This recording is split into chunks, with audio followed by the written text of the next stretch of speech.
Hello, my name is Emily, and I'm here today with nationally recognized authority and trust clause litigation, Dan Dalton. How are you doing today, Dan? Hey, I'm doing great, Emily. Today is Pumpkin Spice Day at Starbucks. It's very exciting. Fall is kind of coming upon us. The draft for fantasy football is this week, and I'm ready to go. Very excited. I'm just not quite ready for fall yet, but I'll embrace it You'll if I get have there. You'll get there. to. So, Dan, we've received a lot of calls and emails of people asking what are their local churches' options if they wish to leave the United Methodist denomination? Emily, that is a big question we're getting right now. Ever since General Conference, actually, um, we had the issues in General Conference that occurred with the Book of Discipline and closing the door on disaffiliation. And then you had your annual conferences that occurred after that, where most, if not all, annual conferences have closed the door on disaffiliation. And then you have jurisdictional conferences that also seem to close the door on disaffiliation. So a lot of churches who didn't get out in 2022 and 23 have been asking us that question. They know, and it's completely right. It's totally unfair what happened in 2019 when the specially called General Conference occurred, and the language allowed for disaffiliation. If you remember, at that point in time, bishops didn't let churches leave. They initially argued that the vote was improper, that the disaffiliation language only applied to uh, churches who were not in favor of the current Book of Discipline. And so it really kind of stopped disaffiliation. So there's nothing in 2019 and nothing in 2020. It was only until the judicial conference ruled that in 2020, late 2020, that allowed for local churches to leave under that certain paragraph that churches could go. And even at that point in time, the annual conferences then had to come up with a disaffiliation agreement that they could agree on. So you really didn't see a number of disaffiliations until 2021 and 22, and ended in 23. The bulk of them being in 23.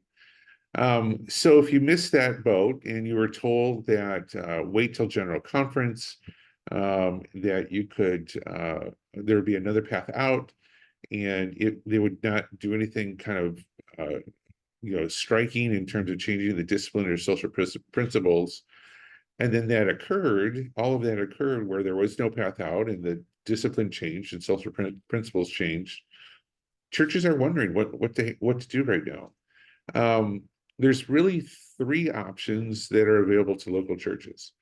Option number one is to stay in the denomination. I suspect there's going to take a little time for all of this to shake out. Most conferences have lost about 40% of their local churches. If you go back from 2019 until today, about a third of all United Methodist churches in the United States have closed or have left.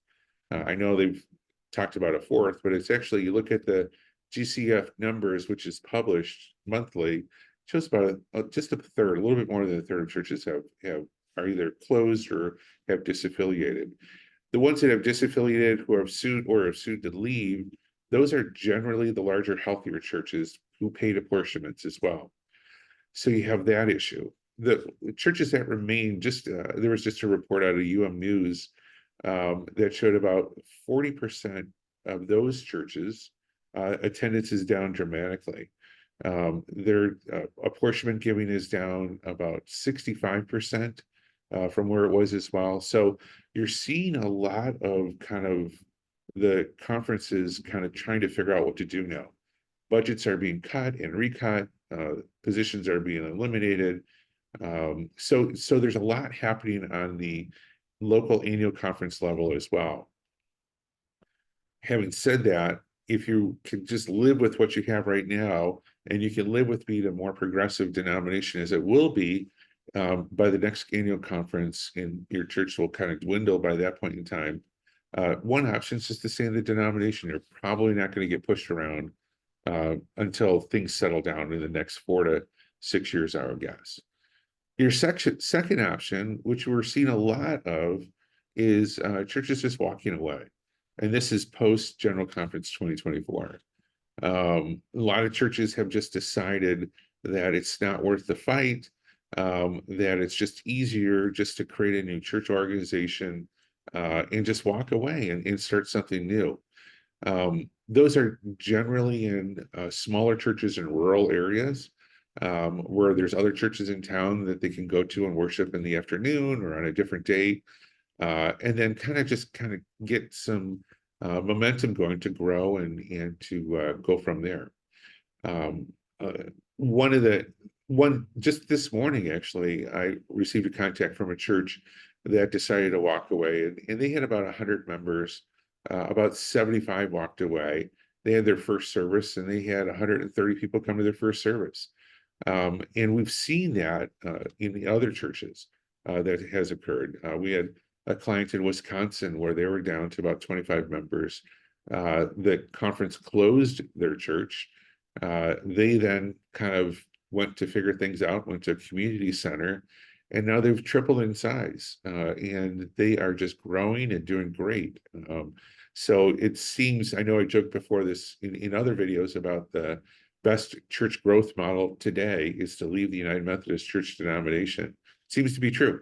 Whether you're progressive or you're conservative, if you leave, you're going to grow. That seems how that works. But walking away is your second option. Your third option is to litigate. And again, there's not a grace period or any type of grace that a conference is going to leave to allow you to negotiate to leave with your property. Give you the Northeast jurisdiction, for example, has come out and said no more disaffiliations. So they won't even talk in terms of negotiating a resolution. They just won't. So you have to go to court and you have to litigate those claims. There's two types of claims that you can assert. One is a religious property dispute claim. And again, as we've talked many times in these videos, it's a state-by-state analysis in terms of how do you set up a case and how do you actually prevail in a case based on a religious property dispute. Some states use neutral principles of law, a majority of states do.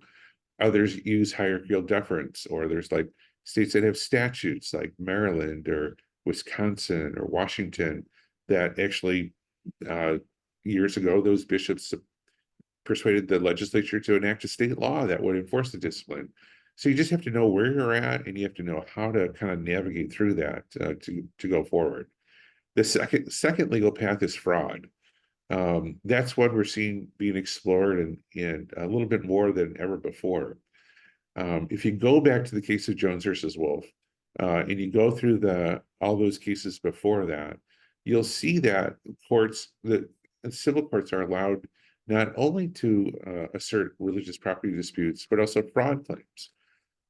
There was just a case of the Pennsylvania Supreme Court right on this issue, that it will allow a civil court to entertain a fraud claim. So for all of you, where your district superintendents, your pastors, and your bishops have said, remain in the denomination until general conference, there'll be another path out, or don't leave yet, and you were induced to stay, and you relied on those representations, and they turned out to be lies, which we kind of thought they would be, and turned out it was confirmed based on their current actions, you may have a viable fraud claim. Again, this is a state-by-state analysis that you'd have to go into, and you have to look at what the elements are and what your recovery is. In some states, you can recover money damages. In some states, you can recover title. It's really going to be dependent on your state where you're at in terms of how to move forward. So fraud is a viable claim. All of these options are available to local churches. You need strong leadership. You need unanimous leadership. You need people who are willing to take the time and to do the effort, to do the work. And it's hard work if you want to leave the denomination and keep your property. But those are the options that are available: stay, walk away, or litigate. What advice do you give local churches who feel stuck in the denomination? We kind of explore with them where are they at today, and I kind of walk through an exercise with them of where do they see themselves 5 years from now. So we're getting lots of calls from really small churches, 25 people, 50 people or less. And I walk through them like, tell me about your congregation. What's your average age? Do you have a pastor or do you have a lay leader that's leading you? What are your what's your income and expenses? Are you just covering expenses, or do you have income? Do you have other assets like an endowment, a trust, a school, a cemetery, parsonage? What do you have? Let's look at the big picture today. And where do you see yourselves 5 years from now? Do you see a dramatic change if you leave the denomination? And I'll be very candid with folks. If you're an older church, you haven't had much church growth, your income is just paying for your expenses. You don't really have a pastor, you have a lay leader. You're probably not going to survive the next 5-10 years as a church. You just won't. The odds are against you because church growth requires new people coming in. You need donors, you need consistency, and you need great leadership. That's what'll keep it. So I actually encourage people to really think about the options in those situations of either staying in the denomination and just kind of like, kind of closing your ears to the outside world and just let it ride out and let the church continue on until it dies out, or walking away. And if you walk away, more often than not, you're going to find regeneration or regrowth with some other group that's out there. If the churches tells us that we have a strong core, people have walked away from attending right now because of what's happened in the denomination, but we have a strong core, and we truly believe with our pastor and with our leadership team that if we got out of the denomination, that we can be a great church. Then I urge them to fight. We talked about this in other videos about let's look at your governing documents and let's tighten things up. Let's make sure we have everything in place before we file a lawsuit, and let's be committed to this lawsuit. Let's be committed to moving through this process. And if you have that, I would encourage you to do so. I can tell you lots of stories, hundreds of stories of churches who have fought and have been successful through the outcome. One church in Florida we had years ago was down to 20 people. They fought, they got out. They're now well over 400. Another church in Massachusetts that litigated this year got settled the case, got out. They're just thriving right now. A church right now that we litigated and we fought with in Missouri, they're on their third building campaign. Think about that. Since 2021. I mean, they're just growing leaps and bounds. We had a church in Sedona, Arizona, that raised money to meet the horrific extortion, in my mind, fee to get out, and then the annual conference raised it by $1 million once they raised the 2.3 to get out, and they just walked away. They're doing great. They're growing. They're a very energetic congregation, and that local church sits empty. So there's a lot of great success stories that can come out of this. And I would encourage you to kind of think through, again, where you're at today, where you want to be. And, we can, if we think together that it would be in your best interest to move forward, then I would encourage you to do so. If not, I would encourage you either to stay or to walk away. Is merging with another church a viable option? It is in some circumstances. But understand this is merging would be basically the members of the congregation in most situations leaving their existing congregation and joining another church. So it's not the merger from a standpoint of, two separate corporate entities, getting together. One liquidates their assets and then sells their building and then gives that money to the other and they grow, which would be a typical merger. But in other cases, what we've seen is working with local churches to help integrate the new church. So if you have two smaller churches, for example, and they're working together, it might make more sense to develop like new bylaws and governance documents so that the people from the Methodist church joining this new church, which is probably going to be a non-denominational church, to grow strong together. You don't want to have two separate factions within the church. You want to have one church growth, and work together. And we've worked with churches to do that as well. It's basically an integration type of model that works. And that again would involve essentially walking away from your property, from your real property, your financial assets as well, to do that. So it is an option. You have to have good partners on both sides. You have to have trust in your leadership team, because again, this is all volunteer organization. Somebody's got to lead the church, somebody's got to pastor the church, somebody's got to do the work at the church. And if we can figure all that kind of stuff out at the outset and everybody buys into it, then you're going to have a successful church.